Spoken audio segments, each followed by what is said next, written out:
வெண்ணிலா பத்தின உண்மைய சிவகாமி, கண்மணி, அன்புகிட்டயும் சொல்லணும் அப்டின்ட்டு யாரெல்லாம் நினைக்கிறீங்களோ இந்த வீடியோக்கு ஒரு லைக் போட்டுருங்க. இங்க வெண்ணிலா யோசிச்சுட்டு இருக்காங்க. இந்த பாட்டி வந்ததுலருந்து அன்பு, கண்மணிய சேர்த்து வைக்கிறதுலே குறியா இருக்கிறாங்களே இவங்க.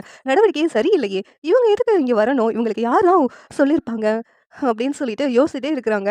அப்டி யோசிச்சுட்டு இருக்கும்போது, அந்த ரூம்ல போய் சிவகாமிய நம்ம போய் பார்த்துட்டு வரலாம் அப்டின்ட்டு போறாங்க. அங்க போனா சிவகாமி நல்லா பேசிக்கிட்டு இருக்காங்க. எழுந்து நடக்க வேற செய்றாங்க. இதெல்லாம் பார்த்துட்டு வெண்ணிலாவுக்கே ஷாக்கு. என்ன சிவகாமி நாடகம் தான் ஆடுறான்னு நான் அப்பவே நெனச்சேன். அதே மாதிரியே தான் அன்பு கண்மணியும் சேர்த்து வைக்கிறதுக்காக அந்த பாட்டிய ஊர்லேருந்து கூப்ட்டு, இங்க ஃபுல்லா நாடகம் நடிச்சுக்கிட்டு இருக்காங்க. இல்ல இந்த சிவகாமிக்கு உடம்பு சரியில்லாம இருக்கிறதுனால தானே இந்த கண்மணி இந்த வீட்டுக்குள்ள வந்தா. அத பயன்படுத்தி கண்மணியும் அன்பையும் சேர்த்து வைக்கிறதுக்காக பிளான் போட்டுட்டு இருக்கீங்களா? அத நான் நடக்க விடுவேனா? இப்பவே போய் கண்மணி கூப்ட்டு வரேன் அப்டின்னு சொல்லிட்டு, வேகமா வெண்ணிலா கண்மணிய கூப்பிடுறதுக்காக போறாங்க. கண்மணி கிச்சன்ல வேல பார்த்துட்டு இருக்காங்க. "இங்க பாரு கண்மணி, இங்க நீ எதுக்காக வந்த?" அப்டின்னு சொல்லிட்டு கேட்குறாங்க. "எதுக்காக வந்தேன்னு உனக்கே தெரியுமே, அப்புறம் எதுக்கு என்ட்ட கேட்குற?" அப்டின்ட்டு கண்மணி சொல்லிக்கிட்டு இருக்காங்க. "நீ உங்க அத்தைக்கு உடம்பு சரியில்ல, அவங்கள பக்கத்துல இருந்து பார்த்துக்கிறதுக்காக தானே வந்த. ஆனா, இங்க நடக்கிறதெல்லாம் பார்த்தா, உங்க அத்தை நடிக்கிற மாரிலாம் இருக்குது." அப்படின்னு சொல்லிட்டு வெண்ணிலா சொல்றாங்க. "என்ன சொல்லிக்கிட்டு இருக்க? அவங்க உடம்பு சரியில்லாம எவ்வளோ கஷ்டப்பட்டுட்டு இருக்காங்க. அவங்கள பார்த்து நீ பாட்டுல வாய்க்கு வந்தத பேசிக்கிட்டு இருக்க."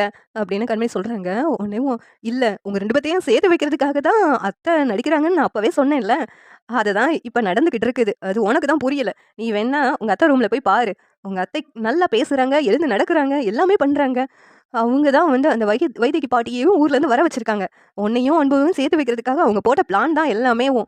இப்ப தான் நான் அத பார்த்துட்டு வந்தேன். என் மேல உனக்கு நம்பிக்கை இல்லன்னா, நீயே போய் பாரு அப்படின்னு சொல்லிட்டு வெண்ணிலா சொல்றாங்க. உடனே கண்மணி வந்துட்டு, "என்ன பைத்தியம் மாரி உளறிக்கிட்டு இருக்க?" அப்படின்னு, "சரி நான் இப்பவே போய் பார்க்குறேன்னு" சொல்லிட்டு கண்மணி பார்க்குறாங்க. அங்க என்னன்னா, சிவகாமியும் அந்த பாட்டியும் பேசிக்கிட்டு இருக்காங்க. அவங்க நல்லாவும் நடக்குறாங்க. இதெல்லாம் பார்த்துட்டு கண்மணி ஷாக் ஆயிட்டு இருக்காங்க. பக்கத்துல வெண்ணிலா வந்துட்டு, "இப்போ தெரிஞ்சுக்கிட்டியா? இவங்க அன்பையும் உன்னையும் சேர்த்து வைக்கிறதுக்காக தான் போடுற பிளான்னு தெரிஞ்சுக்கிட்டியா? அன்பு அவங்க அம்மா சொன்னா எதனாலும் பண்ணுவான்னு சொல்லிட்டு தான், இப்படியெல்லாம் வந்து இவங்க ட்ராமா பண்ணிக்கிட்டு இருக்காங்க. இப்போ உனக்கு தெரியுதுல்ல அப்படின்ட்டு வெண்ணிலா ஏத்தி விடுறாங்க. கண்மணி ரொம்ப கோவத்தோட சிவகாமியையும், பாட்டியையும் பார்த்துக்கிட்டு இருக்காங்க. இந்த சீரியல் எப்படி நல்லாருக்கும்னு நீங்க நினைக்கிறீங்கன்னு கமெண்ட் பண்ணுங்க. இந்த வீடியோ பிடிச்சிருந்தா லைக் பண்ணுங்க, ஷேர் பண்ணுங்க, சப்ஸ்கிரைப் பண்ணுங்க. Thank you.